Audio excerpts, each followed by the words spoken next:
Good morning to all. आज BCom second year की आपकी क्लास है फर्स्ट, और इस क्लास में हम आपका स्टैटिक्स का पोर्शन चालू करेंगे ना। आज हम सांख्यिकी पढ़ेंगे, और सांख्यिकी में जो आपका इंग्लिश मीडियम का रिटर्न वर्क है जो आपको लिखना है वो मैं आपको व्हाट्सएप पर पीडीएफ सेंड कर दूंगा, है ना। जितना कुछ यहाँ पर लिखा हुआ तो वो आपको नोट करना है। इंग्लिश मीडियम हिंदी मीडियम का तो लिखा ही है, लेकिन इंग्लिश मीडियम के लिए मैं बोल रहा हूँ कि मैं जो बचा हुआ मैं उस पर सेंड कर दूंगा। तो यहाँ पर देखते हैं हम कि आपकी सांख्यिकी जो हम पढ़ रहे हैं उसमें एक्चुअल में सांख्यिकी मीन्स होता क्या है। ठीक है, तो हमें देख लेते हैं आप।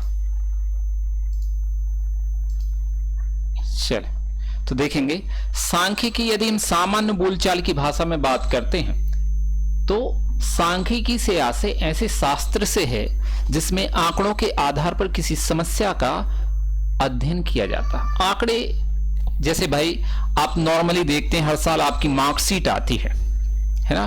तो अब मार्कशीट आती तो आप क्या देखते हैं मार्कशीट में कि हमारे इस सब्जेक्ट में इतने अंक हैं, इसमें इतने, किसी में भाई आपके 90 होते हैं, किसी में 80 होते हैं, और किसी में आपके 50 हुए। तो आपको समझ में आ जाता है कि जिस सब्जेक्ट में 50 अंक हैं वो हमारा वीक है, कमजोर है, समस्या है आपके लिए, आप उसमें मेहनत करना चालू कर देते हैं।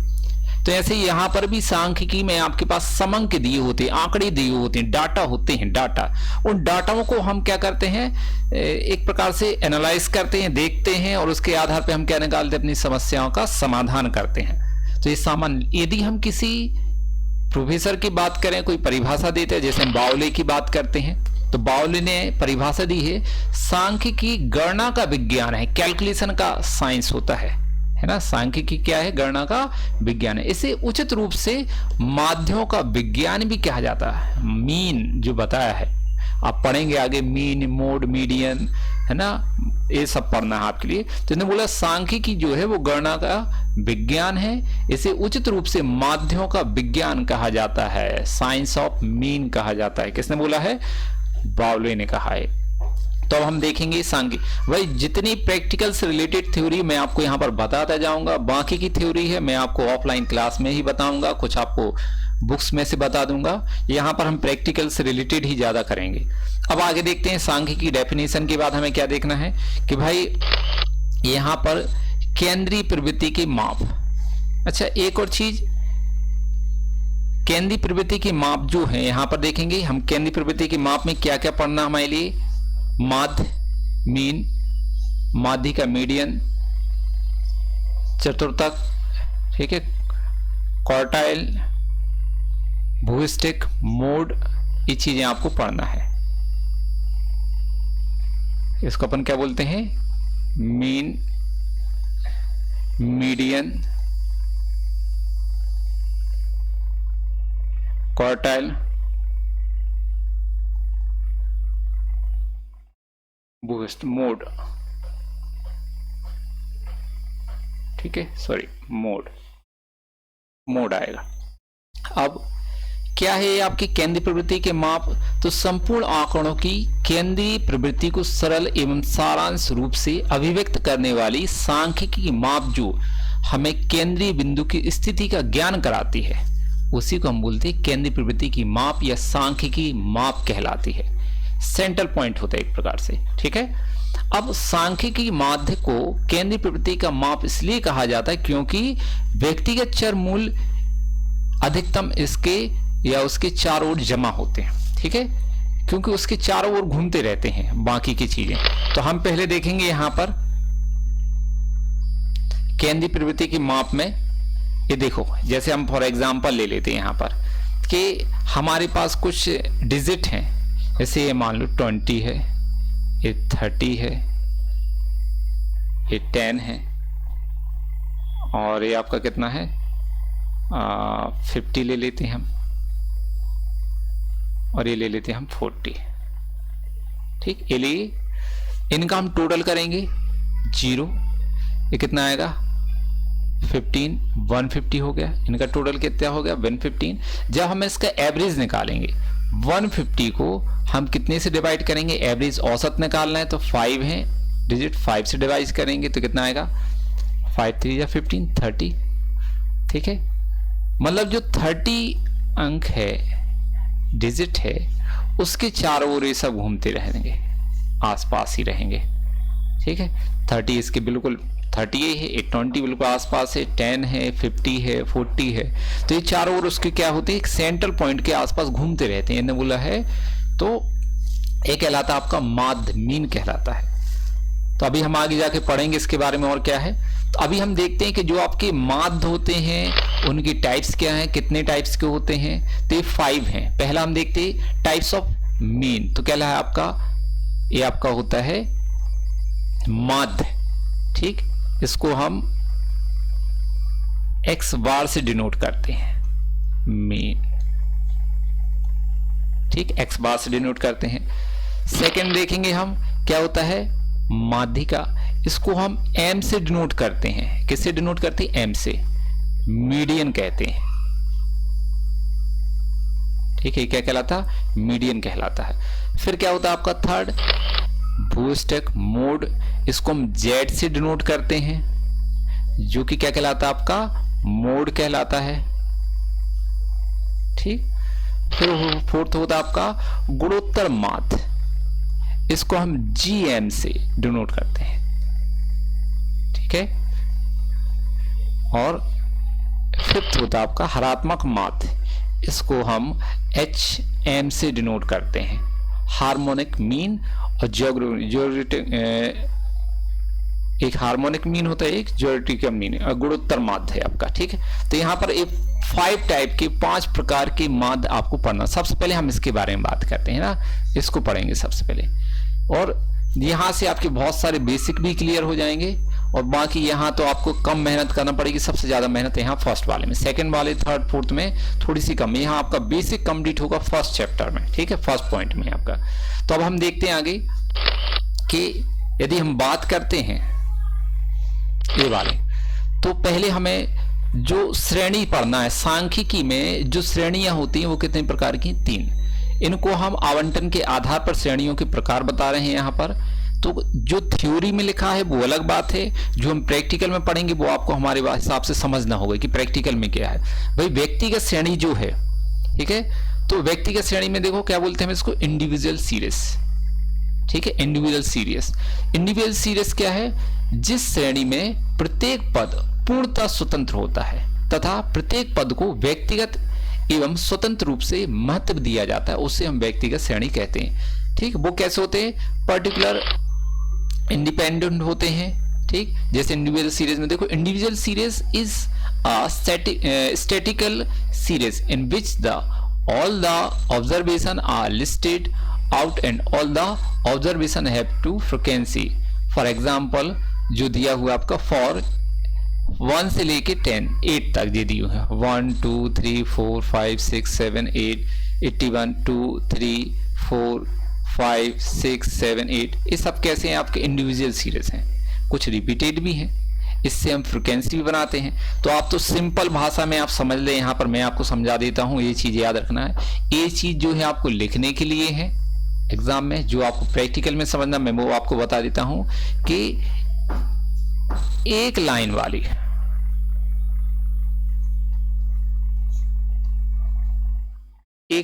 जो होती है वो क्या कहलाती है, व्यक्तिगत श्रेणी। कैसे एक लाइन वाली, मतलब आपको दिए होंगे जैसे 5 व्यक्तियों की आय दी है, क्या दी है, इनकम ऑफ 5 पर्सन है ना, पीपल, 5 पीपल या 5 पर्सन। तो यहाँ पर जैसे हम लिख लेते हैं, एक की 2000 रुपए है, एक की 4000 रुपए है ना, एक की 1000 ही है, फिर एक की 7000 है, एक की 500 भी हो सकती है। तो 5% की क्या दी हुई है, इनकम दी हुई है। तो यहाँ पर हम जैसे सीरियल नंबर डाल देते हैं 1 2 3 4 5। तो इसको हम काउंट नहीं करेंगे, इस सीरियल नंबर है, इसको हम काउंट नहीं करेंगे। हमारे पास डाटा जो है आय इनकम, वो एक ही चीज दी गई है, एक लाइन कहलाएगी, ये सिंगल लाइन कहलाएगी।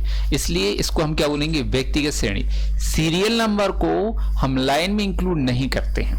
ठीक है, जो हमारे पास डाटा क्या है, आपके पास इनकम है, एक्सपेंडिचर है, एज है, इस टाइप के डाटा होते हैं। तो आपके पास एक ही डाटा है, इसलिए कौन सी कहलाएगी आपकी व्यक्तिगत श्रेणी इंडिविजुअल सीरीज कहलाएगी। आपको ये ध्यान रखना है। बाकी ये जो आपके एग्जाम में लिखने के लिए आते हैं उसको आप इस तरीके से लिखेंगे क्या कहलाता है। अब सेकंड हम देखेंगे आगे खंडित श्रेणी, या हम इसको बोलते हैं डिस्क्रीट सीरीज। तो खंडित श्रेणी क्या है? जब सामान्य मूल्य के कई पद अनुसंधान में आ जाते हैं और पदों की संख्या अधिक हो जाती है, तब व्यक्तिगत मूल्य जो एक दूसरे से भिन्न होते हैं को लिखकर उनके सामने उनकी बारंबारता लिख देते हैं। ठीक है, तो कई बार ऐसा होता है, तो इसको अपन क्या बोलते हैं? खंडित श्रेणी कहलाते हैं।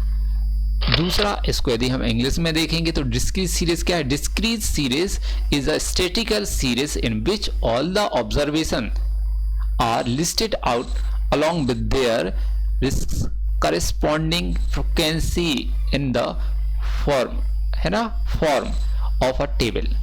All the observation may not have the same frequency. अब यहाँ पर हम फिर से देखते हैं, ये तो आपको फिर लिखने के लिए है कि भाई बहुत सारे जो ऑब्जर्वेशन है आपके पास, जो पद होते हैं, डाटा होते हैं, उन पदों की संख्या क्या हो सकती है? ज़्यादा हो सकती है, एक से ज़्यादा हो सकती है। तभी व्यक्तिगत मूल्यों को हम क्या करते हैं? उनको भिन्न ना लिखकर उनको बारंबारता बना लेते हैं। बारंबारता मतलब कहलाती फ्रिक्वेंसी।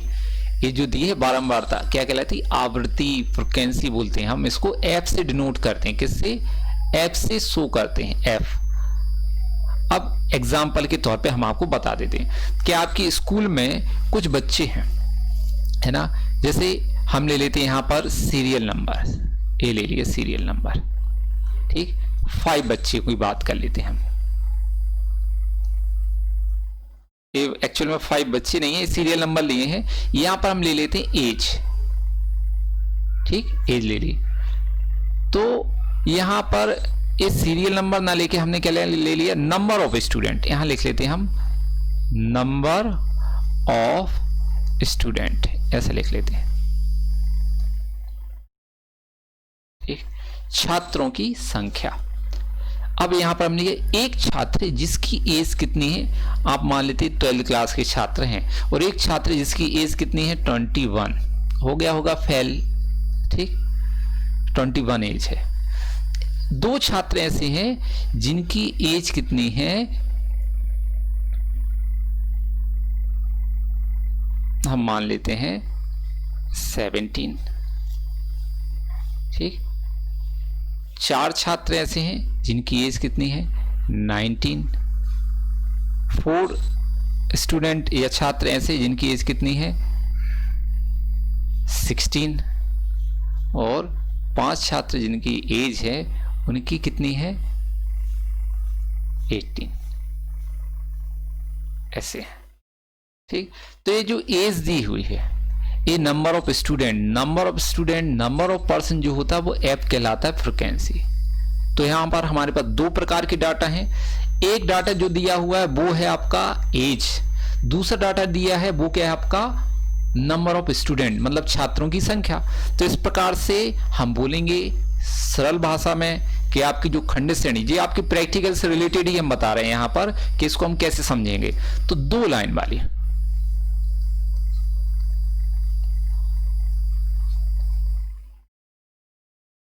जो 2 लाइन वाली होती है वो कहलाती खंडित श्रेणी, ठीक है। इसमें 2 प्रकार के डाटा होते हैं, और प्लस एफ तो हो गई, है ना, एफ होगा, इसमें क्या होगा? एफ। एफ कंपलसरी है। एफ मतलब होती है फ्रिक्वेंसी, आवृत्ति कहलाती है आपकी। हिंदी में आवृत्ति बोलते हैं, इंग्लिश में क्या बोलते हैं? फ्रिक्वेंसी बोलते हैं, फ्रिक्वेंसी, ये लिखा हुआ है फ्रिक्वेंसी, ये है, ठीक है। आवृत्ता, बारंबारता या आवृत्ति भी कहते हैं इसको हम हिंदी में, ये है। तो यहां पर देखेंगे 2 लाइन वाली, मतलब यहां पर देखो एक तो नंबर ऑफ स्टूडेंट दिए हैं, ये एक्स कहलाता है, और जो एफ कहलाता है, ये क्या कहलाता है? आपका नंबर ऑफ स्टूडेंट एफ, और ये क्या कहलाएगा? आपका एक्स एज। जब भी पर्सन की संख्या दी हो वो एफ में काउंट होती है। तो आपको क्या ध्यान रखना बस यहाँ पर कि खंडित श्रेणी जो है, डिस्क्रीट सीरीज है, वो 2 लाइन वाली, 2 प्रकार की डाटा उसमें दी होंगी। जैसे यहाँ पर नंबर ऑफ स्टूडेंट और एज, 2 चीजें दी हैं, ये एक और ये 2 लाइन हो गई। तो कौन सी कहलाएगी? आपकी खंडित श्रेणी। सेकंड, आगे देखते हैं हम। थर्ड आपकी क्या आ गई? सतत श्रेणी या कंटिन्यूअस सीरीज। तो अपवर्जी या समावेशी, अब ये अपवर्जी और समावेशी क्या होती है इसको हम आगे पढ़ेंगे, आपको आगे हम बताएंगे क्या होता है ना। ये क्लास इंटरवल से रिलेटेड होते हैं बस, ठीक, इनको हम आपको समझाएंगे आगे। तो अपवर्जी या समावेशी वर्ग अंतराल के प्रयोग द्वारा प्रस्तुत आंकड़ों की श्रेणी को अखंडित या सतत श्रेणी कहा जाता है, ठीक है। जैसे इंग्लिश में हम देख लेते हैं कंटिन्यूअस सीरीज।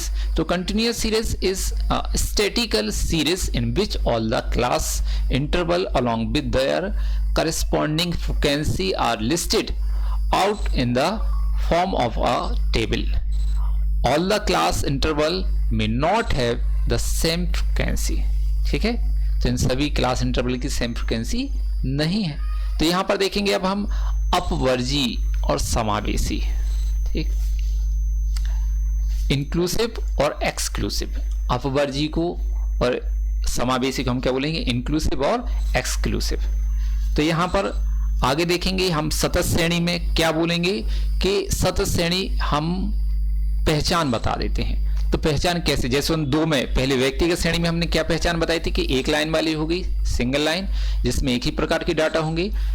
खंडित श्रेणी दो लाइन वाली जिसमें दो प्रकार के डाटा होते हैं। सतत श्रेणी तीन लाइन वाली नहीं होती ना, आप सोचिए तीन प्रकार के डाटा। इसकी सही पहचान है कि इसमें वर्ग अंतराल होता है, वर्ग अंतराल होता है प्लस एफ, ठीक है। एफ मतलब फ्रीक्वेंसी, व्यक्तियों की नंबर ऑफ पर्सन, व्यक्तियों की संख्या दी होगी। और वर्ग अंतराल जैसे 0 से 10, 10 से 20, 20 से 30, 30 से 40, इस प्रकार के होते हैं, ठीक है। 30 से क्या होगा 40 ऐसे। तो ये कहलाती है अपवर्जी, ठीक है, 0 से 10। आपको बस इतना याद रखना है कि सतत श्रेणी में वर्ग अंतराल होता है और एफ होता है। कभी कभी क्वेश्चन में एम भी दिया होता है, एम भी और एफ दिया होता है। मान लेते हैं यहां पर हम 2, 4, 5, 6 ऐसा एफ लिख दे रहे हैं, 2, 4, 5, 6 जी एफ लिख दिया हमने। एम भी क्या होता है, मिड वैल्यू। मिड वैल्यू क्या कहलाती है, जो आपका वर्ग अंतराल है उन दोनों का बीच का। तो कैसे निकालेंगे, जैसे 0 और 10 इनका टोटल कितना हुआ 10, 10 को हम 2 से डिवाइड करेंगे तो कितना आएगा 5, तो एम भी कितना आ जाएगा 5। फिर 10 और 20 कितना हो गया 30, 30, 30 को हम कितने से 2 से डिवाइड करेंगे तो कितना आएगा 15, तो ए भी आपका क्या कहलाना, एम भी 15, ठीक। यहां पर 20 और 30 कितना होगा 50, तो 50 को हम 2 से डिवाइड करेंगे तो कितना आएगा 25, तो यहां पर 25, तो यहां पर कितना आ जाएगा 35। तो इस प्रकार से क्वेश्चन में या तो आपके साथ वर्ग अंतराल और फ्रीक्वेंसी दी होगी तो ये पहचान होती है सतत श्रेणी की, या फिर क्वेश्चन को थोड़ा सा टफ बनाने के लिए आपको एम भी लिख दिया जाता है और एफ फ्रीक्वेंसी। तो ये भी कंटिन्यूअस सीरीज, ये भी आपको ध्यान रखना है। सीरीज पहले तो आपको क्वेश्चन में सीरीज पहचानना आना चाहिए कि कौन सी सीरीज है, क्योंकि सीरीज के हिसाब से ही आप क्या कर पाएंगे, फॉर्मूला पुट कर पाएंगे, फॉर्मूला लगा पाएंगे। तो ये पहचानना आपके लिए जरूरी है। अब हम आगे चलते हैं, यहां देखेंगे कुछ चीजें, जैसे अभी हमने आपको माध्य के बारे में, मीडियन के मीन के बारे में बताया है, तो हम यहां पर फॉर्मूला देख लेते हैं, ठीक है। तो यहां पर जो हम माध्य पढ़ रहे हैं, माध्य, इसको हम किससे डिनोट करते हैं, एक्स बार से, ठीक है। इसके फॉर्मूला देखेंगे हम। तो इसका फॉर्मूला जो है यहां पर होता है सिग्मा एक्स अपॉन एन, ये होता है फॉर्मूला, ठीक है, सिग्मा एक्स अपॉन एन। तो सिग्मा एक्स अपॉन एन, अब यहां पर हम बता रहे हैं आपको कि सिग्मा का मतलब क्या होता है, जोड़। सिग्मा मतलब क्या होता है, जोड़, टोटल। किसी भी चीज के आगे जो सिग्मा का साइन लगा मतलब हमें उसका टोटल करना है।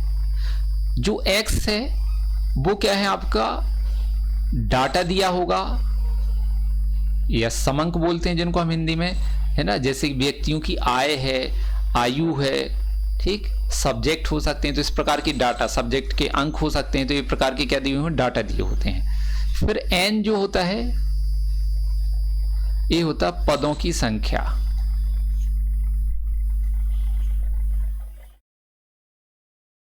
ये क्या होता है, पदों की संख्या।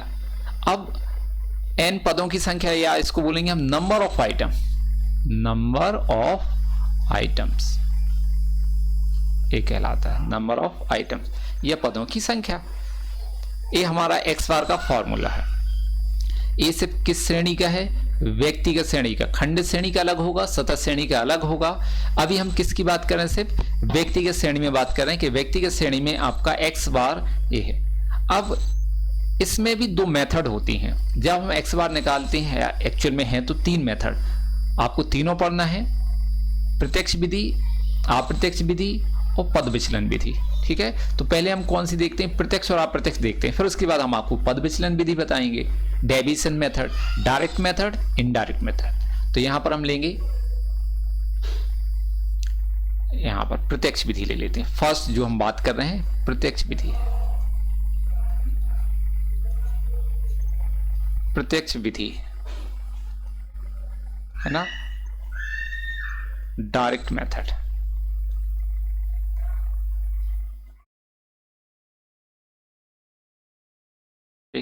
डायरेक्ट मेथड, तो ये डायरेक्ट मेथड का ही फॉर्मूला हमने आपको अभी बताया है। तो क्या होता है? एक्स बार बराबर सिग्मा एक्स अपॉन ए, आपका फॉर्मूला है डायरेक्ट मेथड का। अब हम बात करेंगे इनडायरेक्ट मेथड। तो सेकंड है आपकी अप्रत्यक्ष विधि।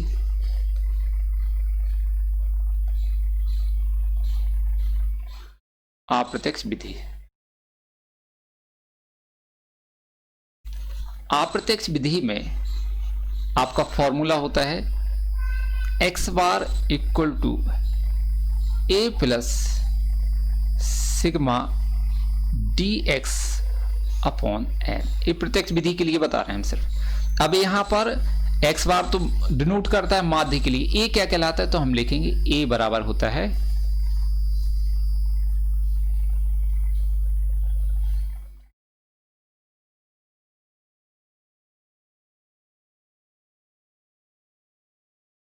ए बराबर हम लिखते हैं, ए बराबर कहलाता है कल्पित माध्य, कल्पित माध्य कहलाता है। कल्पित माध्य मतलब आप मन से किसी भी संख्या को माध्य मान लेते हैं, चाहे वो क्वेश्चन में से हो, उसमें से भी ले सकते हैं, क्वेश्चन के बाहर से भी ले सकते हैं मन से। तो ये कहलाता है ए मतलब कल्पित माध्य कहलाता है। फिर सिग्मा का मतलब हम आपको बता ही चुके हैं, सिग्मा मतलब क्या कहलाता है? जोड़। अब आता है dx, तो dx क्या कहलाता है हम देखते हैं। तो यहां पर यदि इंग्लिश में बोलेंगे तो क्या कहलाता है? कल्पित माध्य मतलब एज्यूम मीन, एज्यूम किया हुआ, जो हमने मीन को क्या किया है? एज्यूम किया है, वो कहलाता है। अब आता है dx, तो कल्पित माध्य से विचलन, ये कहलाता है कल्पित माध्य से विचलन।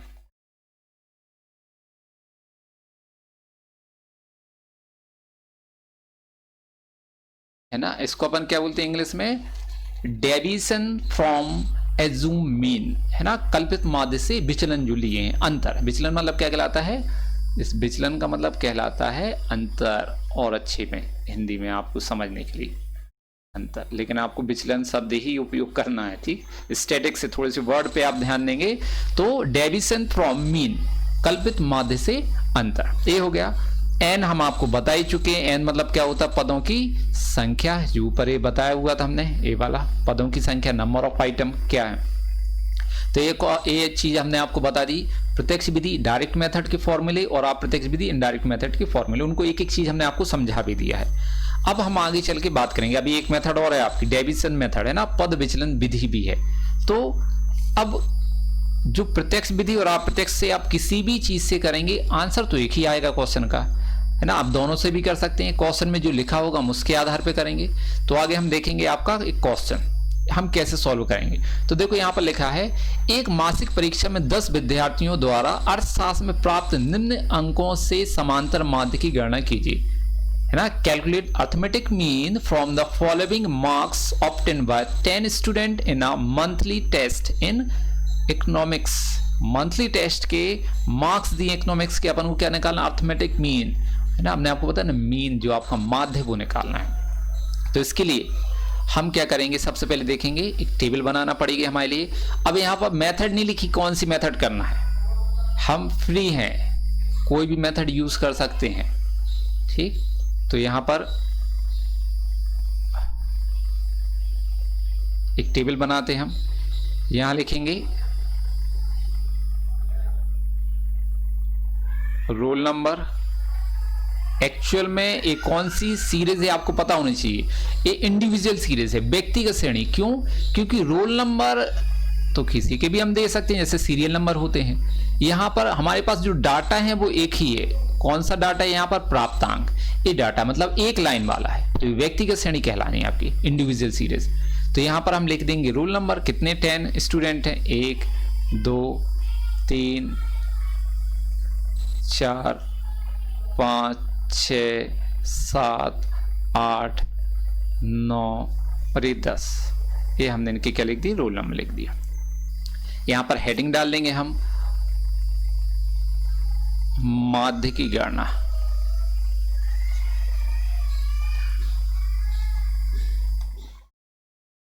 इंग्लिश में लिख देंगे हम कैलकुलेशन ऑफ अर्थमेटिक मीन। ठीक है, कैलकुलेशन ऑफ अर्थमेटिक मीन। यहां पर हम दूसरा पॉइंट लेंगे, आपका जो दिया हुआ डाटा उसको लिखना पड़ेगा हमारे लिए। दूसरा क्या है आपका, इसको हम बोल देंगे x। ठीक है, x क्या है, मार्क्स दिए हैं, जो प्राप्तांक है वही कहलाएगा आपका प्राप्तांक, मार्क्स। क्या क्या है, 30 दिया है, 28 है, 28, फिर 32, 12, 18, 20, 25, 20, 25, 15, 26, 14, 15, फिर कितना आएगा, 26, 14।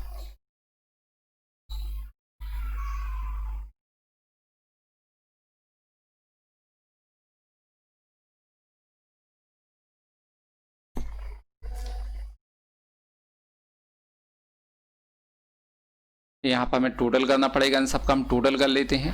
तो कितना आएगा, 0, 10, 20, 25, 30 और 10, 40, तो 0। ठीक है, नीचे हम इसलिए नहीं ले जा रहे, पॉइंट आ रहे हैं, इस वजह से उसका चेंज हो जा रहा है मीनू, है ना, इस वजह से यहाँ पर छोटे से उसमें लिख दे रहा हूँ। कितना आ जाएगा, 0, 40, कितना 7, 4, 3, 7, 2, 9, 12, 13, 14, 16, 18, 19, 20, तो 22। तो यहाँ पर कितना आएगा, 22। मतलब टोटल 220 यहाँ लिख देते हैं हम, 220 है टोटल। इसका टोटल कितना है, 220। तो यहाँ लिखना है आपके लिए। अब हम फॉर्मूला लगाएंगे यहाँ पर, वैल्यू पहले फॉर्मूला ले लेते हैं हम। क्या है आपका, x bar equal to sigma x. ये डायरेक्ट मेथड है, प्रत्यक्ष विधि का यूज कर रहे हैं हम। ठीक है, तो x bar equal to sigma x upon n. X bar equal to sigma x, मतलब सिग्मा एक्स का जोड़ कितना है, 220 लिख देंगे हम, 220 डिवाइडेड एन मतलब पदों की संख्या। तो कितने पद हैं, 10 स्टूडेंट हैं आपकी, 10 से हम डिवाइड करेंगे, 0 0 कैंसिल। तो एक्स बार इक्वल टू कितना आ जाएगा आपका, 22। ये आपका आंसर है। ठीक है, ये आपका क्या आ गया, आंसर। यदि आपको कोई डाउट है तो आप मुझे फोन करके या व्हाट्सएप पे पूछ सकते हैं। ठीक है, आगे अब हम क्या करेंगे, इसी क्वेश्चन को हम इनडायरेक्ट मेथड से भी करेंगे, अप्रत्यक्ष विधि से भी करेंगे। तो यहां पर हम कर लेते हैं अप्रत्यक्ष विधि।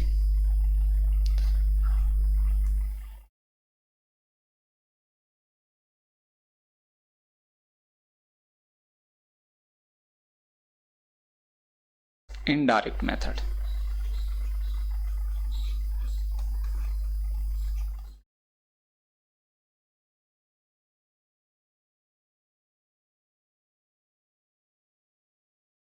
आप वो अपनी डायरेक्ट मेथड से थी, प्रत्यक्ष विधि से। ये अपन क्या करें, इनडायरेक्ट मेथड से।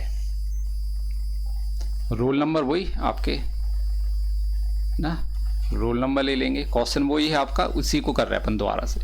1 2 3 4 5 6 7 8 9 10।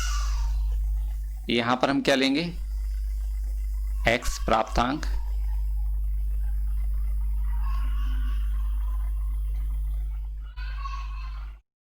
x हेडिंग वही डलेगी आपकी, माध्य की गणना,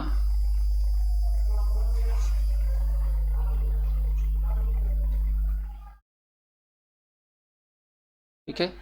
यहां पर उनके डाटा देख लेते कितने हैं, तो 30 28 32, 30 28 32। फिर देखो आप 12 18 20, 12 18 20, फिर 25 15 26, 25 15 26 14, ठीक है। ये आ गया आपका। अब हमें क्या करना है, क्योंकि इनडायरेक्ट मेथड है तो हम फॉर्मूला यहां पर लिख दें पहले आपको, x bar equal to a plus sigma dx upon n, ठीक। ये बार में फॉर्मूला होता है आपका। अब हमें एक कॉलम और बनाना पड़ेगा, यहां पर हम dx लेंगे,